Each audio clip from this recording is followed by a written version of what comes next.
across the UK and across the world. From the Mirrorball studio in Royal Berkshire, this is Chris Reardon. Right, and she said, oh, hang on a minute. Postal address, you ready? Here we go. If you want to put pen to paper, here comes the postal address. Sit there right away. Chris Reardon, United Kingdom Talk, P.O. Box 4073, Bracknell, that's Bracknell, Berkshire, RG12 7QJ. All right, I'll give it to you again. Now, don't be sitting there, as I keep saying this to you, don't be sitting there, because we have a couple of hospitals play this show out. Don't be sitting there in your hospital bed, bored to tears. Pick up a pen. Go on. Tell us what it's like where you are, what you're in for, you know, how it's all going. Let it all rip. Let rip, dear. You can write anything to me. I won't be offended. Anything at all right? Write to me. Don't sit there in hospital bored. It's Chris Reardon, United Kingdom Talk,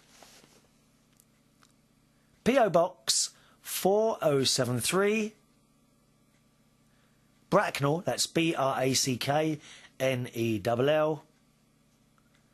RG429ED, United Kingdom. That's the postal address, and you've got the email address, chris@unitedkingdomtalk.co.uk. Now, continuing with Suko's emails, because she sent another couple in here, which, how are we doing on time? Because I've got another few to read from other people. We'll do one more from Suko. She says, to Chris Tooth Fairy. I love it. To Chris Tooth Fairy. That's a good one, isn't it? I could be a tooth fairy. Yeah, that could be a business, couldn't it? What you could do, yeah, anyone with young children whose teeth are foot. Do you know, my nose is still stuffy. Do you mind? I'm going to see if I can find my Vicks. Just a minute. Let me have a look in the other room. I can't stand it. I've got a blocked up nostril here. Oh, it will not go. 1 minute. Oh. Sorry, talk amongst yourselves for a minute there.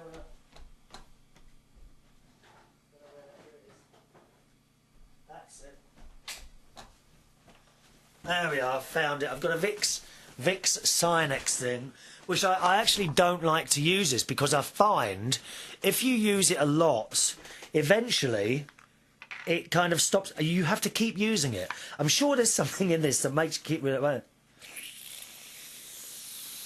I've all over my nose. Vicks Sinex Decongestant Nasal Spray. Relief from a blocked nose. How much of this have I got to use then? Do you know, I can't even...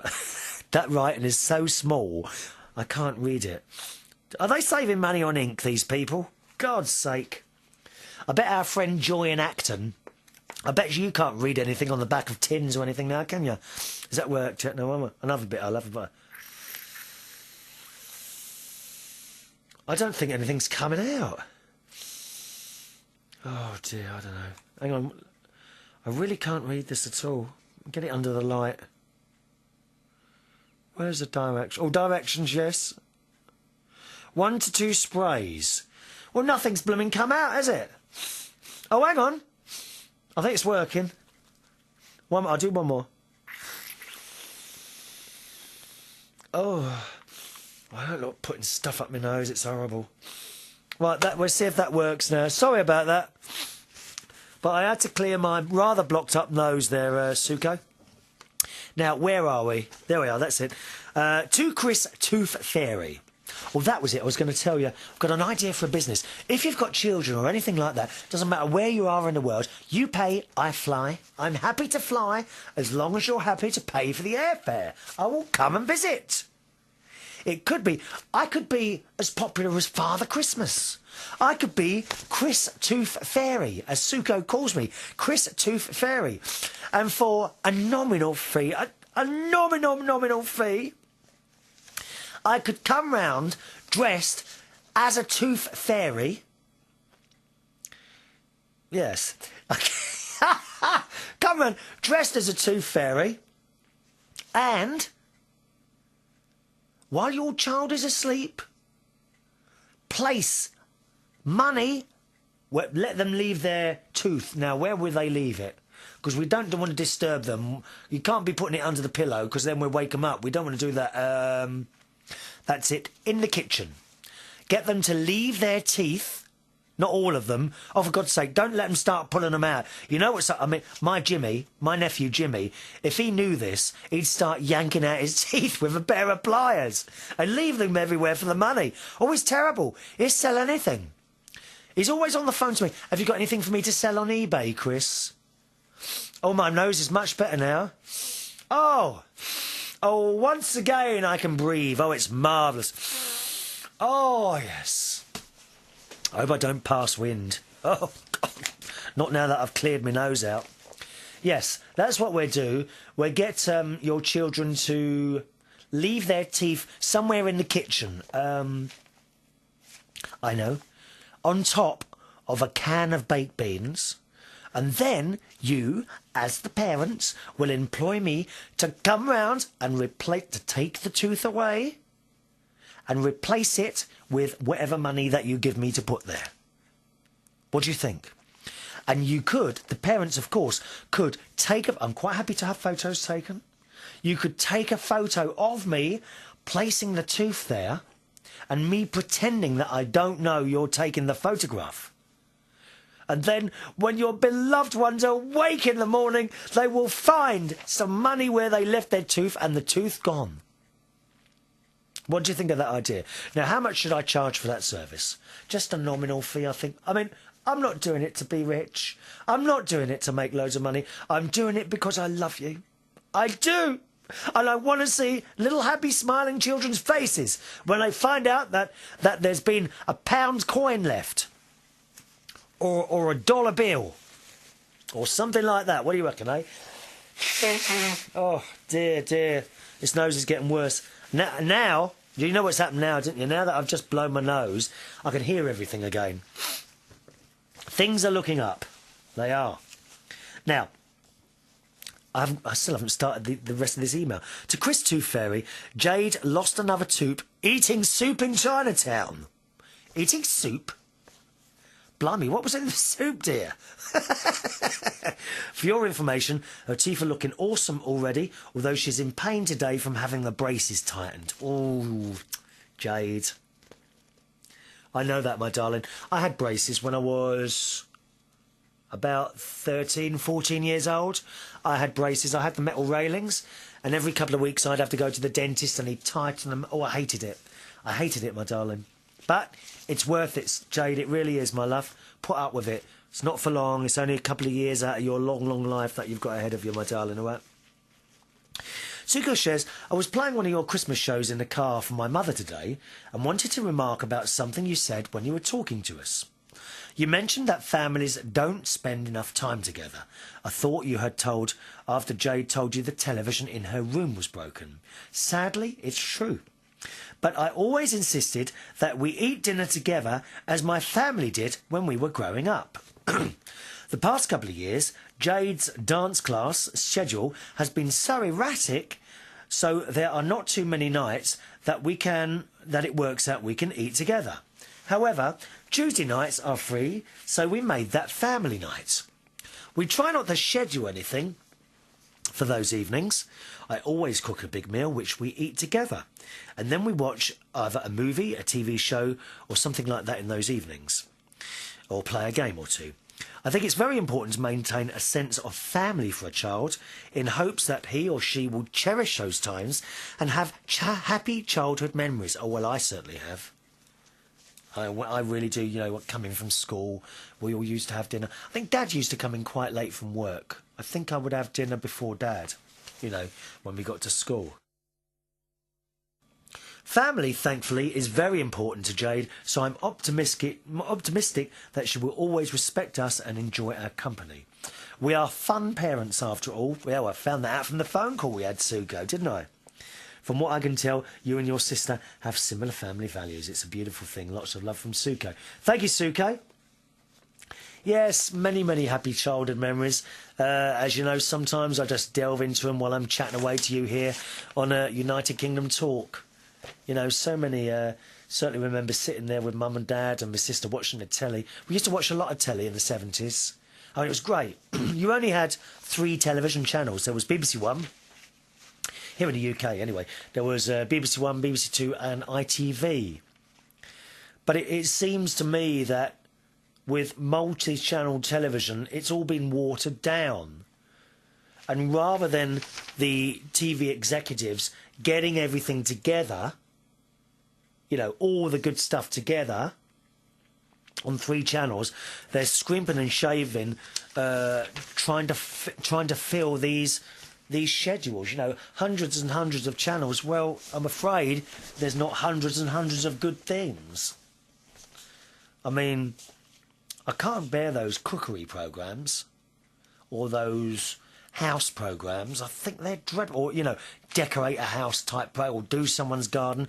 I think they're horrendous. Horrendous television.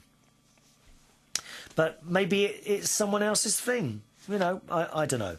So thanks for that, Suko. I've still got another couple of emails from you, my darling, which we'll do probably in the next show. All right? But on to... Oh, did I just knock a button there? What did I do then? Nothing? No. That's okay. Don't panic. Don't panic. Now, this is from Sheila. Hello, Sheila. And she says, Chris, hello, good to hear you're feeling better. It's been really crazy at my end. The holidays brought tears and joy. Also, a long-lost friend. Oh, that's great. I was surprised by a visit from my friend Julie. She has been in Germany for about 3 years now, so it was great to see her. I hope the new year brings you and all the listeners the best. We'll write more later. Love you, from Sheila. Thank you, Sheila. Good to hear from you, my darling. How lovely for a friend to turn up suddenly like that out of the blue. I mean, it really is. I was recently looking for a friend of mine, which I think I did mention on the show a while back. His name was Richard. And he used to turn up at somewhere where I used to work, the Black Cap, right throughout the 90s and the early 2000s. And he suddenly disappeared and I never saw him again. And 3 times a week he would come along to the pub, sort of early-ish, you know, when I was just... No, he used to come about halfway through the night. He would come in and come up and stand next to me and sit next to me, and we both have... Well, I used to drink lager then. We both have perhaps a pint of lager together, a little bit of a chat. And I kind of lost contact. And I've been trying to find him recently, and someone's told me recently that he's killed himself. So I'm a little bit sad about that. They actually told me this a couple of weeks ago, but I didn't want to tell you then because I didn't think I would be able to handle it while I was talking to you, you know? But now I can, and I don't know, really. I don't have the proof. I need some sort of proof, really. I can't kind of accept that. And it's a great shame because he was a very good friend of mine. We didn't do anything together, go out anywhere or anything like that. He didn't used to come round here, but he was just... You know, a special person that would come in the pub all the time and stand next to me and support me while I was doing my DJing. I hope he's not. I hope he didn't kill himself. I don't know why. Anyway, hopefully I will find the proof at some point. I'm still looking for that. Now, how are we doing now? Let's have a look here. Okay. Finally today, a couple of people have emailed in about the video thing. You remember we tried our first little experimental video a couple of shows ago, and I wanted your opinions on that. And I've got a couple here. There are a few more which I'll read in future programmes. Of course, this is we are actually videoing this programme as well, except this time we're doing the whole show, which will actually be in 3 parts on YouTube. Now, if you want to find those, that will be very easy. As always, you'll find the direct links to those on the main United Kingdom Talk website on this podcast. Now, this podcast will be dated, if I get this right, I hope, 15...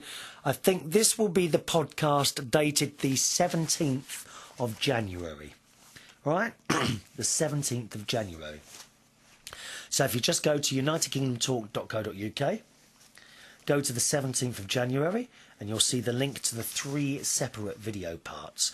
Now, the reason it's in 3 video parts is because video files are a lot larger than sound files, and I have to split it into 3 so that it will actually go up on YouTube. 2 is too small.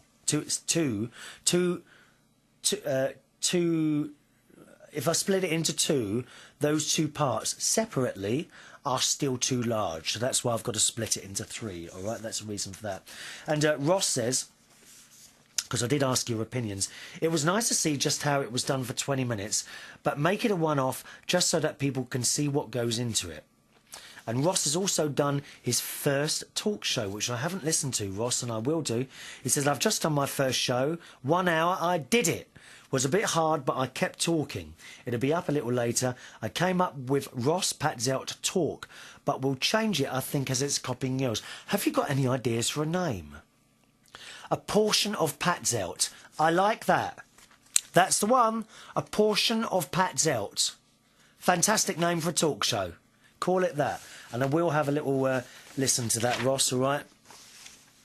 I will listen to the whole thing, don't worry. And I'll listen in the car, probably on the way down to Brighton, where I'm working tomorrow night. Finally today, then, one more comment on our little experimental video. Couple of shows ago. This is from Ben, who's also in Bracknell, and he says, my honest opinion, again, is that it's good for a one-off, but I don't believe it actually adds too much to the show. OK, your people can see you, but once they've seen you for 5 minutes behind the mic, the only thing which changes is your voice. But then he comes on to a very good point here. He said, why not upload it to YouTube on a regular basis, as you'll be targeting another audience? Now, this is interesting because this never even crossed my mind. I was just kind of enhance the programme for those that already listen. But Anthony reckons people will carry on listening, just listening, but extra people may join us on the YouTube. So I will do the occasional one. So thanks very much for that, Ben. Much appreciated. And I'm out of time. Don't forget the email address to join in. It's chris@unitedkingdomtalk.co.uk. chris@unitedkingdomtalk.co.uk. Thanks for joining me. For myself, Chris Reardon. Bye-bye now.